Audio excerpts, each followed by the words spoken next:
Hi, in this video, I'll show you how to quickly add citations and references in Microsoft Word. Whether you're a student, researcher, or just want to give proper credit, this guide is for you. First, open your Word document. Then go to the References tab at the top. Before inserting citations, make sure you know which citation style is required. Common ones include APA, MLA, IEEE, or Chicago. Click on Style and select the one you need. To insert a citation, place your cursor where you want it, then click Insert Citation and choose Add New Source.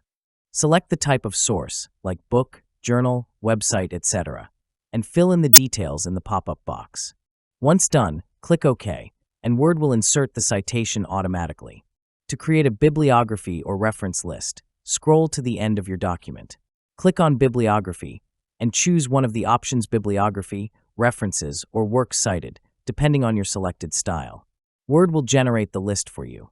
And that's it. Now you know how to add citations and references in Word. If this helped, please like the video and subscribe to the channel. Thanks for watching.